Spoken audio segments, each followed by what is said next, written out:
Once the energy trials were diverting attention from the real motive in operation, KPMG and Accenture conspired to take down Enron and transferred its tax-sheltered equity, taking nearly $40 billion of its $50 billion under management, into the international cartel of bankers through the KPMG cooperatives of firms in electronic transfers using their offshore and overseas presence in Zug, while Enron's creditors fought over the scraps. Curiously, and not coincidentally, KPMG's physical headquarters on 9/11 were in Chicago and New York City, the virtual news and operation coordination sites for the 9/11 war games, at 303 East Wacker Drive in Chicago and the 23rd floor of the World Trade Center 7.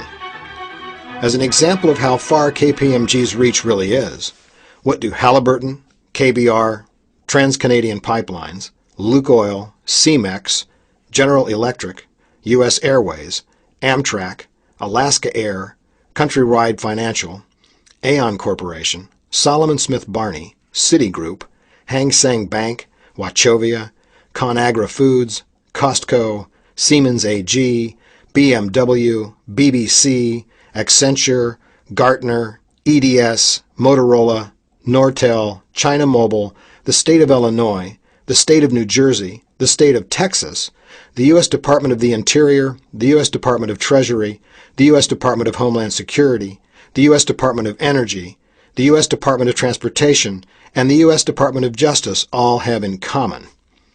Well, they are all clients of KPMG, and this is only a small fraction of the companies under this mob umbrella. With so many companies of such varied type, capability, and location to choose from in their racketeering organization's spider's web, it is only a matter of time until another manufactured event takes place. KPMG employed a dozen or so companies to coordinate contract hits, spin and spoil evidence of the crimes hidden during the war games of 9/11 in a three-pronged attack. The three sabotage legs of the triskelion represent land, sea, and air. The land attack was coordinated by AMEC. AMEC upgraded the Naval Command Center in Wedge 1 of the Pentagon before it was destroyed at 9:37 a.m., the electronic trading floor of the New York Stock Exchange prior to shutting it down. The diesel systems behind the Mayor's Office of Emergency Management on floor 23 of World Trade Center 7, allowing them to put in a virtual command center to drop World Trade Center 1 and 2, and later the controlled demolition of World Trade Center 7 to cover the tracks and destroy the SEC files under investigation for insurance and security violations, including pump and dump of bubble stocks such as Enron and Nortel, and upgrading the countrywide office at 1 Wacker Drive, Chicago, from where a conditional post was broadcast by Mindbox software to all the distressed debtors in the United States to call in their loans if they objected to being asset stripped during the stock market panic. The air attack was coordinated by the Canadian company Bombardier.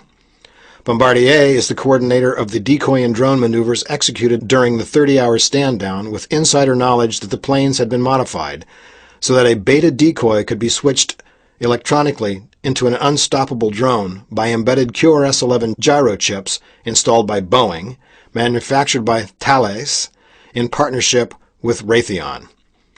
The sea attack was coordinated by the Canadian Steamship Lines.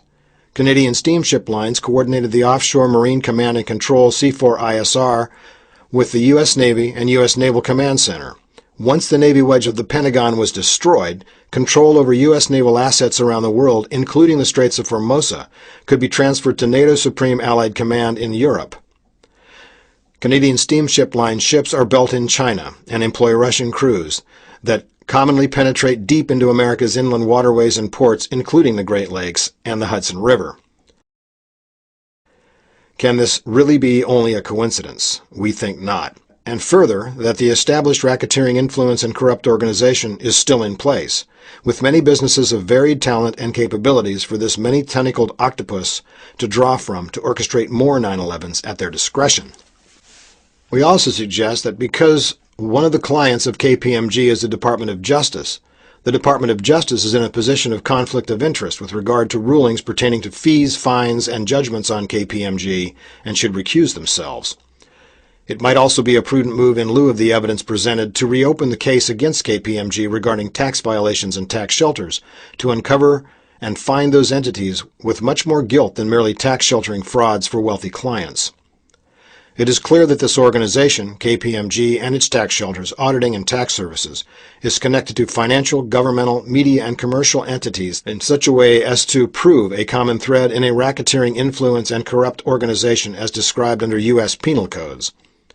Additionally, that it appears that this criminal enterprise has performed and operated murder-for-hire services for parties at an even higher level of deception for the sole purpose of enrichment and control of the global commons. It can also be seen throughout our investigation that a Canadian-controlled global engineering and construction company, AMEC, a client of KPMG and the racketeering influence and corrupt organization, can be described as an intelligence agency for the criminal activity. AMEC was involved in all locations attacked and compromised on 9/11, but more importantly in numerous contracts with the federal government, military, and industry, and represents penetration, sabotage, and spying activities in sensitive locations throughout our country, and a calculated security risk for covert intelligence gathering for foreign powers. Finally, when the timing of the crime is analyzed, the crime is a racketeering crime because it is seen to correlate perfectly with the panic and recovery of the stock market, generating huge insider pump and dump trading profits for the witting or unwitting users of KPMG abusive tax shelters.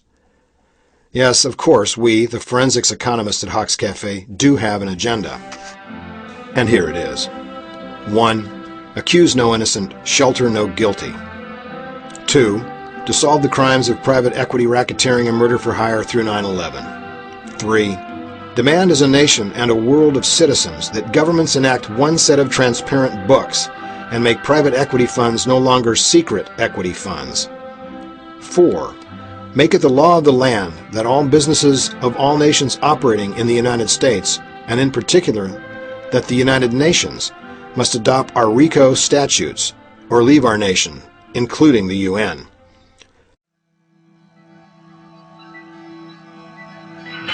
Join us and let us help get millions of victims out of the mind box, a form of thought control, because it is time to become that bird of prey that lives inside of all of us.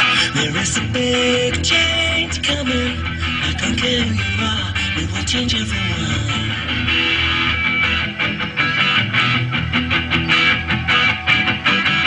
And with the big change coming, you better find out who and what you really